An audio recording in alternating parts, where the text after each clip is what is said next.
Abusia and Ora John Dramani Mahama Asia the public when the first addresser Abusia Obe address the public Abusia Kasa Bebre Emma Dumsor ho nsem ebepie wom Abusia yentie Ora JD Emanuma sem a odi to go abra Obeye the first public address no yentie no. I'm therefore very delighted to be meeting with you. Let me take this opportunity through you once again to say thank you to the people of Ghana for the confidence reposed in me to once again lead this dear nation of ours. I want to also thank you for the warm welcome I always get when I attend the Jalsa.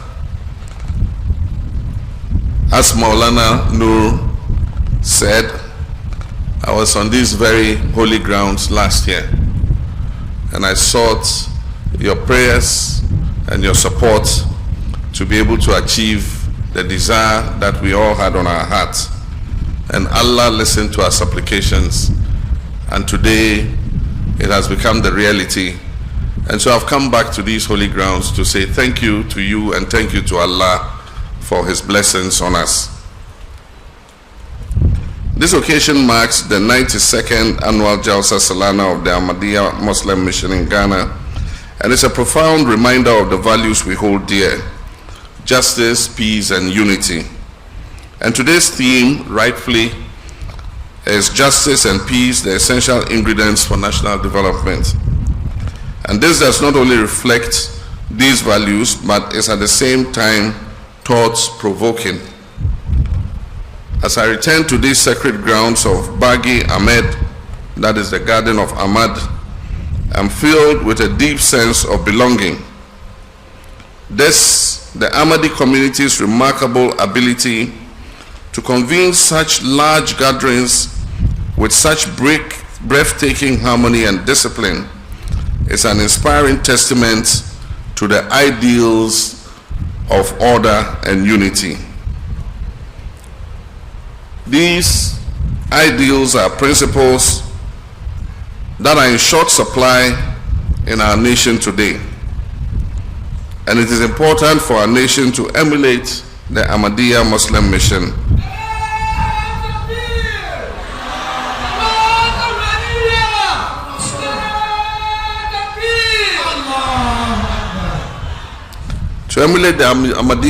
Mission especially as we navigate the challenges that lie ahead of us as a country.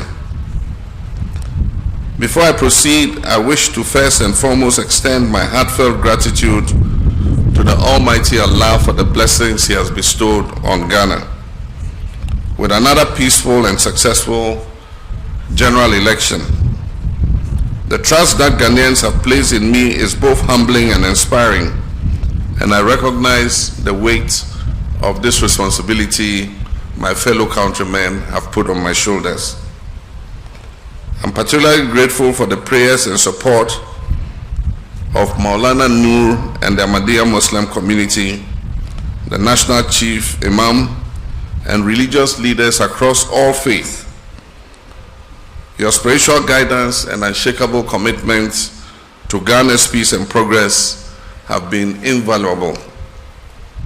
Amir Chairman, my brothers and sisters, last year during my visit to London, I had the privilege of meeting His Holiness Khalifatul Masih V Hazrat Mirza Masroor Ahmad. His wife's counsel and prayers were very important, and they continue to inspire me as I take on the immense responsibility of leading this nation. His sharp memory of his days in Ghana was remarkable, and his understanding of Ghanaian culture and tradition was very impressive. I came away after spending almost 3 hours with him, very impressed at his leadership of the Ahmadiyya faith. Justice and peace are the bedrock of our national aspirations, and as the Holy Quran reminds us in Surah An-Nisa, chapter 4, verse 135, We are called to uphold justice even against ourselves. This powerful mandate also underscores the necessity of impartiality and fairness in governance. Justice must always not only be done, but must be seen to be done and must be felt by all. Justice is a moral compass that must guide our every decision, every law, and every interaction in our nation. To this end, the new NDC administration is resolutely committed to strengthening our justice system to ensure judicial independence and address the systemic inequalities that currently exist. I can assure you that this administration will work tirelessly to ensure that every Ghanaian, regardless of your status or background, is treated with dignity and afforded equal protection under the law.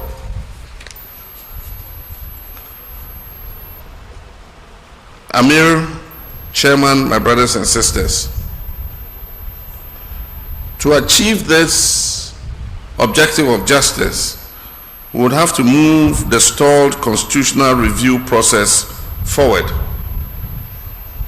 To achieve this, I would soon establish a committee to begin the planning of a national constitutional review validation conference to achieve broad consensus on the way forward for the constitutional amendments that we have all proposed. My brothers and sisters, similarly, peace is a divine blessing of God, but it requires a concerted effort to maintain. And as Prophet Muhammad, peace be upon him, taught us, peace is the foundation upon which communities flourish. In this vein, our government will prioritize dialogue over unilateralism. We shall build consensus as we move along together. We shall encourage religious harmony and engage leaders across all faiths to continue to promote mutual understanding. The Ahmadiyya Muslim community's inspiring motto, and I quote, "Love for all and hatred for none," is a powerful example of this kind of peace and unity that we must strive to achieve as a nation. It is a call to action for every Ghanaian to contribute to a just and peaceful society. Amir Chairman, we are assuming office at a critical time in our nation's history. Ghana is faced with significant challenges, but that is exactly the reason why you elected us. We will transparently let you understand what those challenges are, and we will take responsibility for solving them. The Reset Agenda presents our collective commitment to restoring good governance, achieving economic stability, and creating opportunities for all. And that is exactly what we shall do. It is our blueprint for national progress and will not waver in its implementation. Let me give you examples of some of the challenges we face immediately. Of the West African gas pipeline was supposed to take place in October last year. At the intervention of this government, it was postponed till January. This is a long delayed maintenance and has to be urgently done. But what it means is that there will be no gas available for all our generating plants in the east of Ghana, that is the Tema Enclave, because it will have curtailed the gas coming from Nigeria and the gas that comes in the reverse flow from our gas processing plants in the west. And so it means that the thermal generating plants in the Tema Enclave would have no access to gas. And normally, to forestall blackouts because of the loss of almost 2,000 megawatts of power, we have to make provision for fuel. And this is light crude oil, heavy fuel oil, and distillate fuel. Unfortunately, enough provision was not made for this eventuality. When the fuel arrives, it takes time to import it, 3 weeks to place an order and get it delivered. And when it arrives, you have to treat the fuel for another week and a half to make it ready for use in the generating plants. And so there's a threat of power outages. But my brothers and sisters, don't despair. Like I said, you elected us to solve the problems, not to put the blame on anybody else or to shoulder you with those problems. And so yesterday I called a meeting of all the stakeholders in the electricity value chain. And they have been sitting since yesterday to today to come out with innovative solutions so that we're able to keep the lights on. And so I can assure you, with some of the ideas they've come up with, we would make sure that your lights stay on and that we do not have Dumsor, as you popularly call it.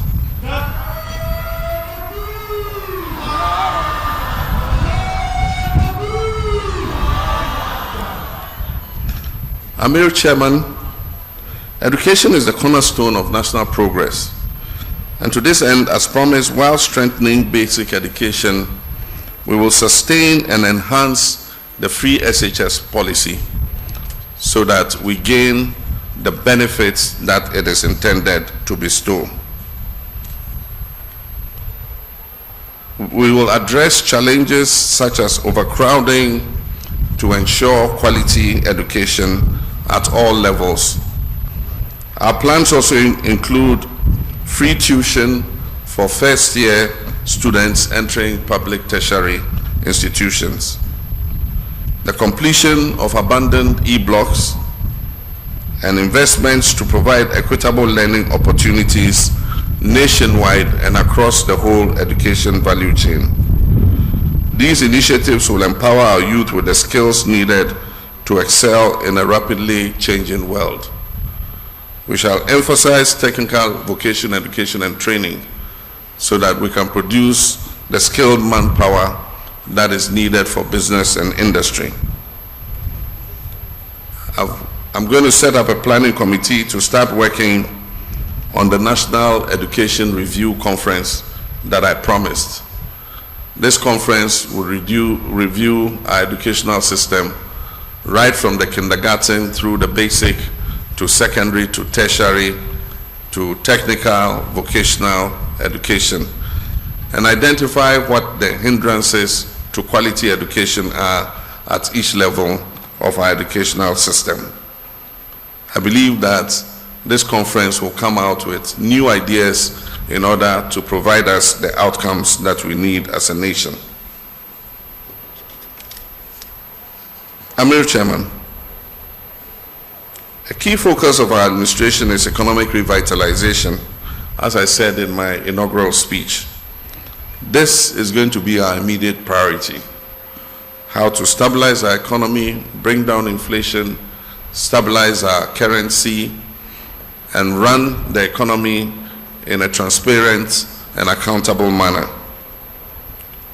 Through a homegrown fiscal policy, we intend to alleviate the economic strain on citizens by removing some of the burdensome taxes and prioritize efficient revenue generation. It's our intention to capture more of the informal sector into the tax net so that we can fairly share the burden and incidence of taxation. The 24-hour economy policy, inspired by and tailored on global success models, will play a strategic role in this endeavor. This transformative initiative will create sustainable jobs, modernize our economy, and unlock Ghana's growth potential. In addition to this, healthcare is another urgent focus of our administration. We will prioritize investments in infrastructure and human resources To ensure accessible quality medical care, we shall continue abandoned health projects and operationalize them as key steps towards expanding healthcare access nationwide. My brothers and sisters, let me at this stage commend and congratulate the women of Ghana for the historic achievement in electing for the first time a female as the Vice President of the Republic of Ghana. By this action, we have broken the first glass ceiling to allow our women to progress even to the highest offices of the land. But there still remains one ceiling, and that is a concrete ceiling. And I assure you that myself and Professor Jane Nana Opoku-Agyeman are going to work to break the concrete ceiling so that the next generation of women can follow and aspire even to the presidency of this country.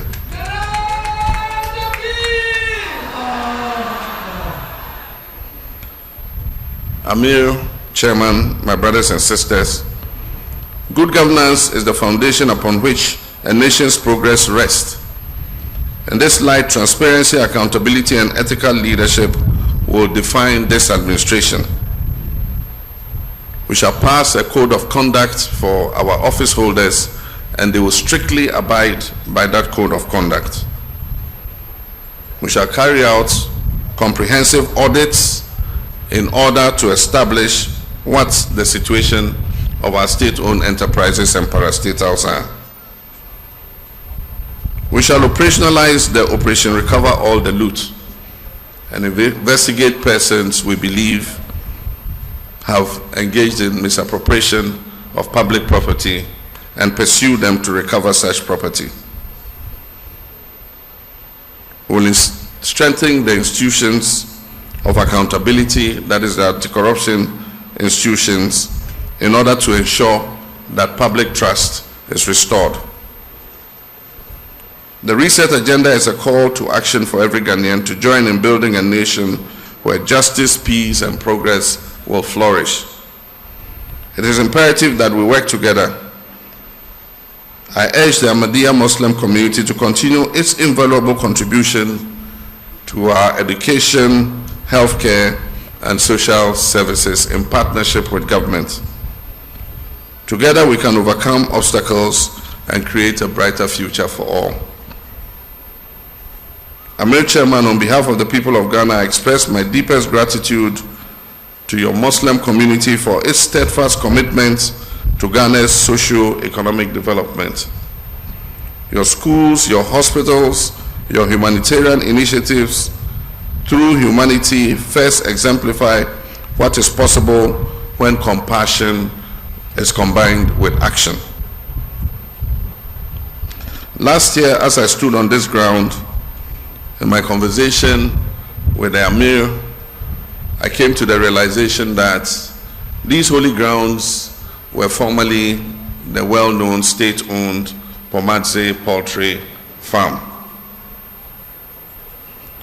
And when I stood at the podium, I promised you that if God answered our heart's desire and I'm elected president, I will work with your Ahmadiyya Muslim mission to restore the Prz poultry farm back to its days of glory.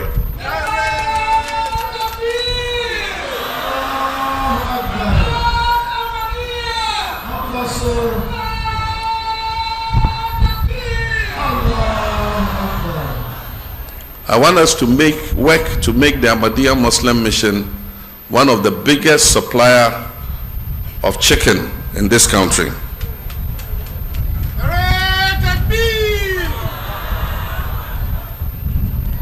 I intend to keep that promise I made, and I've already whispered to the Amir some of the steps that I have started taking.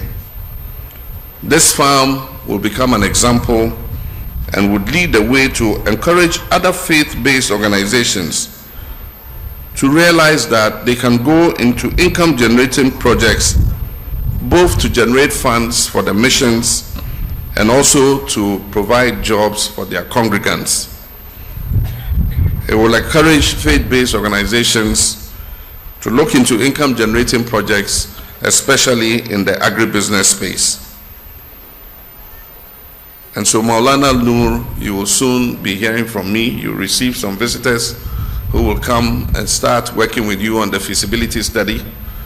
And soon, I'll be your ambassador to look for the funding to be able to establish this objective that we have set ourselves.